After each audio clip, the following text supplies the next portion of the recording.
মই তোমালোকৰ সুজিত দাদাই আজি এই ভিডিঅটো এটা টপিক হল কেৰিয়াৰ গাইডেন্সৰ ওপৰত যিসকল ক্লাছ 10ত আছে বা ক্লাছ 12ত আছে তোমালোকৰ কাৰণে এটা ভিডিঅ' মই প্ৰস্তুত কৰি লৈ আহিছো হেতু হল আমি কোনটো কেৰিয়াৰ চয়েস কৰা উচিত ঠিক আছে কোনোবাই ডক্টৰ হ'ব বিচাৰে কোনোবাই ইঞ্জিনিয়াৰ হ'ব বিচাৰে কোনোবাই এপিএসসি লাইনত যাব বিচাৰে কোনোবাই ইউপিএসসি লাইনত যাব বিচাৰে কোনোবাই ডিফেন্সত যাব বিচাৰে কোনোবাই বেংকিং হ'ব বিচাৰে তো আমি কোনটো লাইনত যোৱা উচিত কাৰণ এই সৰু সময়খিনিত আমি সঠিক ৰাস্তাটো আমি দেখা নাপাওঁ গতিকে এজন দাদা হিচাপে জীৱনত যিমানখিনি অভিজ্ঞতা হ'ল কাৰণ ময়ো মোৰ জীৱনতো মই সোণৰ চামুচ মুখত লৈ জন্ম হোৱা নাই ঠিক আছে ময়ো এটা দৰিদ্ৰ পৰিয়ালৰ ঘৰৰ পৰা আহিয়ে মই ইমানখিনি লেভেলত আজি পাইছো গতিকে এজন দাদা হিচাপে তোমালোকক সদায় মই ভাল গাইডেন্সখিনিয়ে দিবলৈ চেষ্টা কৰি আছো গতিকে এই ভিডিঅটো আমি প্ৰস্তুত কৰিছো আৰু প্ৰত্যেকজন ল'ৰা ছোৱালীয়ে এই ভিডিঅটো চোৱা উচিত প্ৰত্যেকজন ল'ৰা ছোৱালীৰ অভিভাৱকে এই ভিডিঅটো চোৱা উচিত মোৰ বোধেৰে চোৱা আমি দেখাক দেখি কেতিয়াবা কি কৰো ডক্টৰ হ'ব বিচাৰো ইঞ্জিনিয়াৰ হ'ব বিচাৰো হয়নে কোনোবা এপিএসসি লাইনত যাব বিচাৰিছে আমি হেতু হ'ব বিচাৰো কিন্তু আমি যেতিয়া এটা লাইন আমি চয়েস কৰিম যিয়ে নহওক ঠিক আছে তাৰ ইন ফিউচাৰ 10 বছৰত আমি কি কৰিম হেতু তুমি মাথাত এবাৰ ভাবি লোৱা আৰু সেই কথাখিনি তোমালোকে হয়তো বেলেগ কতো নাজানিব পাৰা আৰু হেতু কাৰণে মই এই ভিডিঅটো তোমালোকৰ বাবে লৈ আহিছো সেই আমি যোনটো লাইন চয়েস কৰিম তাৰ ভৱিষ্যতটো আমাৰ কি হ'ব সেই এটা জব পোৱাৰ পিছত আমাৰ তাৰ 10 বছৰত আমি কি কৰিব পাৰিম সেইখিনি মই তোমালোকক কৈছো প্ৰত্যেকটো লাইনৰ কথা কম আৰু তোমালোকে তাৰ পিছত নিজে চয়েস কৰিবা তোমালোকৰ কাৰণে কোনটো পাৰফেক্ট হয় পোন প্ৰথমে কয় সবে মেডিকেল লাইনত যাব বিচাৰে ডক্টৰ তো ডক্টৰ লাইনত যাবৰ বাবে তোমালোকে হাই সেকেন্ডাৰীত physics chemistry biology subject must be থাকিবই লাগে তিনটা সাবজেক্ট আৰু তিনটা সাবজেক্টতে ভাল হ'ব লাগিব আৰু মেডিকেল লাইনৰ বাবে তোমালোকৰ এন্ট্ৰেন্স এক্সাম হয় নীট বুলি এটা নীট ইউজি এটা এক্সাম হয় হেতু পাস কৰিলে তুমি মেডিকেলত সিট পাব পাৰা তাত ফিজিক্স কেমিষ্ট্ৰি বায়োলজি আহে টোটাল 720 মাৰ্কস 720 নম্বৰ 3 ঘণ্টাত আহে ঠিক আছে তোমালোকে 3 ঘণ্টাত 100 নম্বৰ পৰীক্ষা দিয়া নীটত 720 আহে ভাবা আৰু তাত হেতু পাস কৰিলে তুমি আমাৰ অসমৰ বা ভাৰতৰ বিভিন্ন জায়গাৰ সৰকাৰি মেডিকেল কলেজ সমূহত সিট পাব পাৰা যেনেকৈ অসমৰ GMC Dibrugarh Assam medical college Tezpur medical college Barpeta আৰু অসম চৰকাৰে এতিয়া বহুত মেডিকেল কলেজ খুলি আছে তো তাৰ ফলত কি হ'ল সিট বহুত বাঢ়ি আছে তো তোমালোকৰ কাৰণে গোল্ডেন অপৰচুনিটি হয় যিসকলে আগন্তুক দিনত নীট পৰীক্ষা দিবলৈ গৈ আছে তো ডক্টৰ হ'ব পাৰিবা এটা ডক্টৰ হলে ভৱিষ্যত লাইনটো কি হ'ব এবাৰ নীট পাস কৰি যোৱাৰ পিছত হ'ব কি হেতুটো তোমালোকে জানিব লাগে তেতিয়াহে তুমি সেই ফিল্ডত ভৰি থব পাৰিবা এবাৰ নীট পাস কৰি যোৱাৰ পিছত তুমি এমবিবিএছ পঢ়িব লাগিব 4 বছৰ এমবিবিএছ হয় 4 বছৰ নে 5 বছৰ মই পাহৰিছো মই হেতু লাইনৰ নহয় যি হেতু ক্ষমা কৰিবা তাৰ বাবে তো সেই 5 বছৰ মান তুমি এমবিবিএছ পঢ়িব লাগিব বহুত কষ্ট হ'ব কিন্তু ঠিক আছে বহুত কষ্ট কৰিব লাগিব এমবিবিএছত গলে তুমি বহুত কষ্টৰে পঢ়িব লাগিব তাত পঢ়া বহুত থাকে একবাৰ মেডিকেলত সিট পাই যোৱা মানে তুমি বিন্দাস গৈ কতো এনজয় কৰি থাকিব নোৱাৰিবা তুমি পঢ়িবই লাগিব হেতু সঁচা কথা মোৰ লগৰ বহুত এমবিবিএছ আছে মোৰ ভন্টি আছে ভাইটি আছে মোৰ নিজৰ ভন্টি ভাইটি নহয় মানে মই যিসকল ষ্টুডেন্ট বা যোন সবকে মই ভাইটি ভন্টি বুলি কওঁ তো হেতু লাইনত গলে তুমি কিন্তু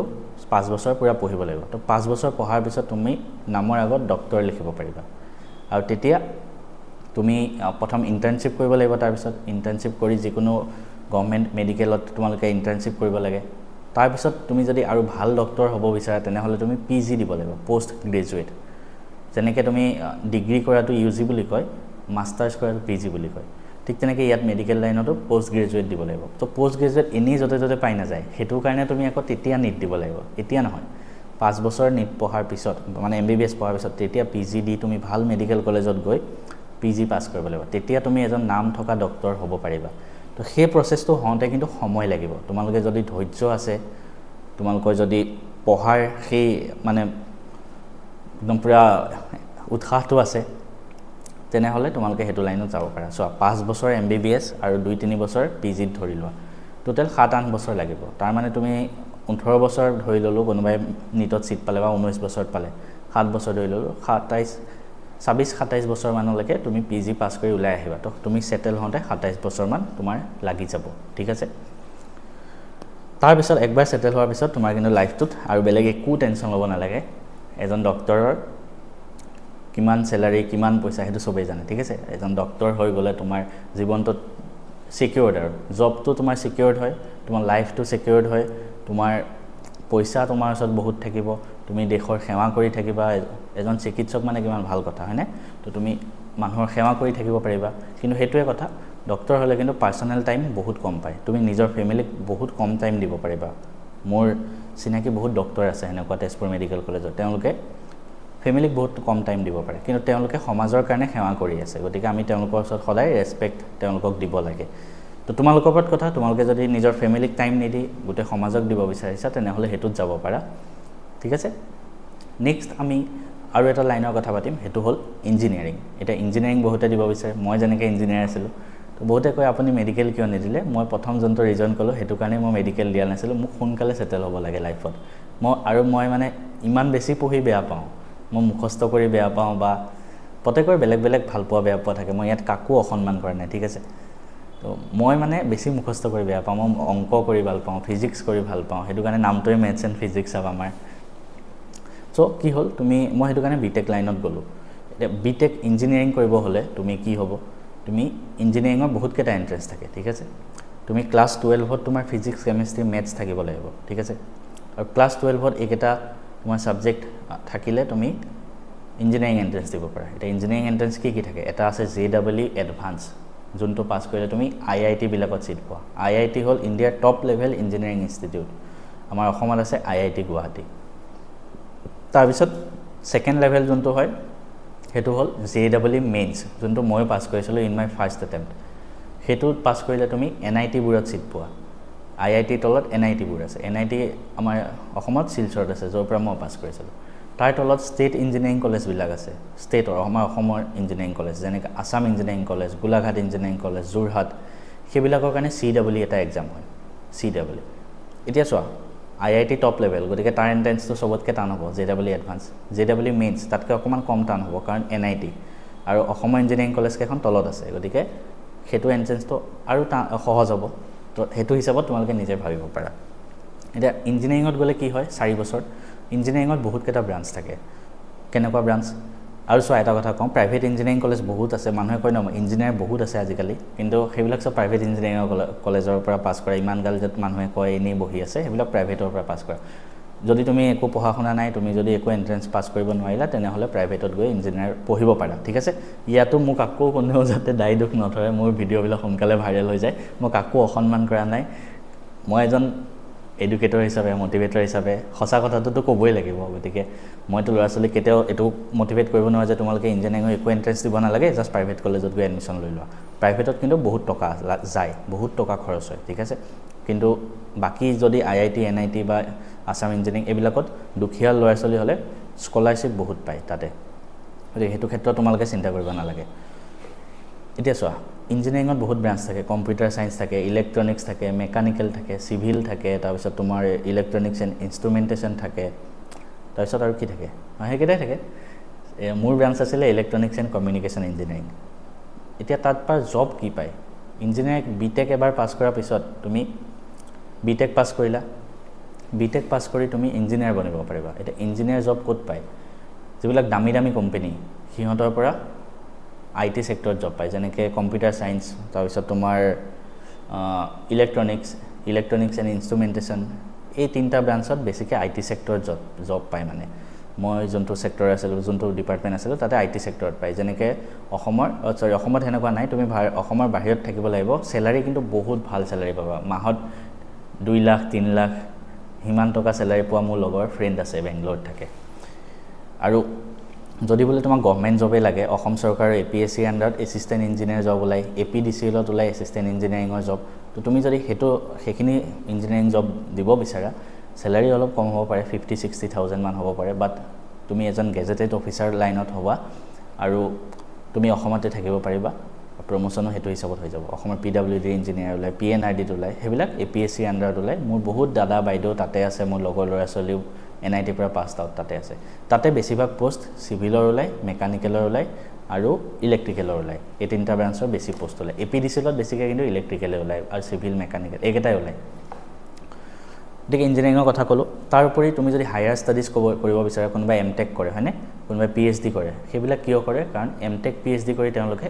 NIT এখনৰ প্ৰফেসৰ হ'ব পাৰে বা তোমাৰ আসাম ইঞ্জিনিয়াৰিং কলেজৰ প্ৰফেসৰ হ'ব পাৰে PhD কৰিলে তেওঁ IIT প্ৰফেসৰ হ'ব পাৰে NIT প্ৰফেসৰ হ'ব পাৰে মোৰ লগৰ এজন আছে কি IIT মাদ্ৰাছত PhD কৰি আছে ভাবা ইমান টপ লেভেলৰ ইনষ্টিটিউট হয় তো তো সিহঁতে তাত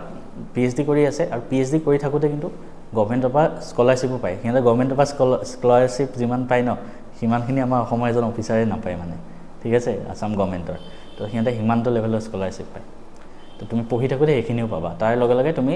পাছ কৰি তুমি টাইম লাগিব PhD কৰোঁতে প্ৰফেচাৰ হৈ যাবা মানে NIT IIT এইবিলাকৰ তো সেইটো কাৰণে কিন্তু টাইম লাগিব ডক্টৰত যেনেকৈ টাইম লাগে সেইটো বস্তুটো প্ৰচেছটো বহুত টাইম লাগিব সেটেল হওঁতে কিন্তু একবাৰ সেটেল হৈ যোৱা তোমাৰ লাইফত আৰু একো টেনশ্যন ল'ব নালাগে আৰু NIT আৰু IIT প্ৰফেচাৰৰ চেলাৰী বহুত বেছি হয় যোনে নাজানে তেওঁলোকে চাই ল'বা ঠিক আছে ইঞ্জিনিয়াৰিং আৰু মেডিকেলৰ কথা ক'লোঁ নেক্সট আৰু এটা লাইনৰ কথা কওঁ ডিফেন্স মোক বহুতে ট্ৰল দিলে মাজতে এটা ভিডিঅ'ত মই এজন দাদা হিচাপে সদায় মটিভেশ্যনৰ কথা ক'ম তোমালোকক সদায় হায়াৰ ষ্টাডিজ কৰিব ক'ম বহুত এজন মোক তাতে কোনোবাই ল'ৰাটাই সুধিলে ডিফেন্স লাইনত যাব বিচাৰোঁ মই কি কৰা উচিত সি ক্লাছ 10ৰ হয় মোৰ ভিডিঅ' মেক্সিমামে ক্লাছ 10ৰে চাই মই এতিয়া তোমালোকক এইটো উপদেশ দিয়াটো উচিত হ'বনে ক্লাছ 10 পাছ কৰি দৌৰা আৰম্ভ কৰা ক্লাছ 10 পাছ কৰি দৌৰা আৰম্ভ কৰা পুলিচৰ চাকৰি এটাত সোমাব লাগে কনষ্টেবল বা যিয়ে নহওক ঠিক আছে মই সেইটো কেতিয়াও তোমালোকক ক'ব নোৱাৰিম মই তোমালোকক কি ক'ম ক্লাছ 10 পাছ কৰা ক্লাছ 12 পাছ কৰা তাৰপিছত ডিগ্ৰী পাছ কৰা কিয় তাৰপিছত তেতিয়া তোমাৰ বহুত সপোন থাকিব ঠিক আছে তোমাৰ ওচৰত তেতিয়া বহুত সপোন তোমাৰ ওচৰত থাকিব আৰু আমি সদায় সপোনটো ডাঙৰ দেখা উচিত মই কাকো কোনো পোষ্টক অসন্মান কৰা নাই প্ৰত্যেকটো পোষ্টে মোৰ কাৰণে সন্মানযোগ্য হয় সেয়া লাগিলে এখন স্কুলৰ চকীদাৰে হওক সেয়া লাগিলে স্কুলখনৰ প্ৰিন্সিপালে হওক সেয়া লাগিলে হস্পিটেল এখনৰ নাৰ্ছগৰাকী হওক সেয়া লাগিলে হস্পিটেলখনৰ প্ৰিন্সিপাল হওক ঠিক আছে প্ৰত্যেকটো পোষ্টক মই নিজে সন্মান কৰোঁ আৰু এজন দাদা হিচাপে মই সদায় তোমালোকক পাৰফেক্টটোত যাব দিব বিচাৰোঁ ন এতিয়া চোৱা তোমাৰ ওচৰত তুমি ডিগ্ৰী পাছ কৰিলা ঠিক আছে মোক বহুতে সুধিছিলে তেতিয়া মোক ফোনো কৰে বহুতে অচিনাকি মই ধুনীয়াকৈ বুজাই দিছোঁ তুমি ডিগ্ৰী পাছ কৰিলা সেই ল'ৰাটো দৌৰি আছিলে মানে হে ডিগ্ৰী পাছ কৰি আৰ্মি বা এনেকুৱা কনষ্টেবলৰ কাৰণে মই তাক ক'লোঁ তুমি ডিগ্ৰী পাছ কৰিলা তোমাক ধৰা আৰ্মি এটা NDA পাছ কৰি অফিচাৰ ৰেংকৰ জব দিলে আৰু এটা কনষ্টেবলৰ জব দিলে তুমি কোনটো ল'বা সি নিজে ক'লে মই অফিচাৰ ৰেংকৰ জব ল'ম মই ক'লোঁ তেন্তে মই এজন সৰু ল'ৰা ছোৱালীক ওপৰৰ সপোনটো দেখিবলৈ দিয়াত তাত মোৰ কি ভুল হ'ল গতিকে মই তোমালোকক এইটো ক'ব বিচাৰোঁ সদায় সপোনটো ওপৰৰ দেখা ঠিক আছে আমি চবেই চেষ্টা কৰিব লাগে ঠিক আছে কি ঠিক আজি তুমি এটা তলৰ লেভেলৰ জব এটাত সোমাই গ'লা পিছত তোমাৰ ৰিয়েলাইজ হ'ল যে মই ইয়াতকৈ বেছি কৰিব পাৰিলোঁ হয় জীৱনত ঠিক আছে তো তুমি তেতিয়া ৰিগ্ৰেট কৰাতকৈ এবাৰ নিজৰ জীৱনত চেষ্টা কৰি যোৱাত কি ডাঙৰ কথা গতিকে কেতিয়াও ক্লাছ 10 পাছ কৰি সেইটোত চেষ্টা নকৰিবা ডিগ্ৰী পাছ কৰি লোৱা ডিগ্ৰী পাছ কৰি তুমি NDA এক্সাম দিব পাৰিবা হাই ছেকেণ্ডেৰী পাছ কৰিয়ে ডিগ্ৰী পাছ কৰিয়ে তুমি CDS দিব পাৰিবা বা APSCD DSP ৰেংকতো পুলিচত সোমাব পাৰিবা একদম ভাল ৰেংকত বা UPSCD IPSতো সোমাব পাৰিবা বহুতে ক'ব এইবিলাকতো আমাৰ অসমৰ ল'ৰা ছোৱালীয়ে নাপায় অসমৰ ল'ৰা ছোৱালী DSP পাই থাকে মই তাতে কমেণ্ট দিছিলোঁ অসমৰ ল'ৰা ছোৱালীয়ে এইবিলাক নাপায় মই কৈছোঁ APSC অসমৰ কাৰণে হয় বেলেগ ল'ৰা ছোৱালীৰ কাৰণে নহয় তো তোমালোকৰ লগৰ ল'ৰা ছোৱালীয়ে যদি পাই আছে তোমালোকে কিয় নোৱাৰিবা আৰু বহুতে কয় আৰ্থিকভাৱে ভাল হ'ব লাগিব তেতিয়াহে এইবিলাকত যাব পাৰি মই এটা কথা কৈছোঁ NDA পাছ কৰিবলৈ টকা পইচা নালাগে ঠিক আছে মই NDA পাছ কৰিছিলোঁ হাই ছেকেণ্ডেৰী পঢ়ি থাকোঁতে মই কোনো টকা দি পাছ কৰা নাই কোচিং লৈ পাছ কৰা নাই মই কিতাপ পঢ়িছোঁ তোমালোকে কিতাপ বোলে পঢ়িব নোৱাৰে ঠিক আছে ইউটিউবত কিমান চেনেল আছে ফিজিক্সৱালা আছে কিবা আছে NDA দিয়া তুমি ভয় কিয় কৰা তাতে ভাবে কৈছে NDAত ইমান কম পোষ্ট ওলায় মই নিজে পাছ কৰিছোঁ তোমালোকে কিয় নোৱাৰিবা মই তোমালোক একেটাইতো মানুহ হয় আমি সদায় ওপৰত যাবলৈ সপোনটো দেখা উচিত গতিকে এটাই উপদেশ দিম প্ৰত্যেকটো চাকৰিয়ে আমাৰ কাৰণে ইম্পৰ্টেণ্ট হয় কিন্তু আমি নিজকে সদায় ওপৰত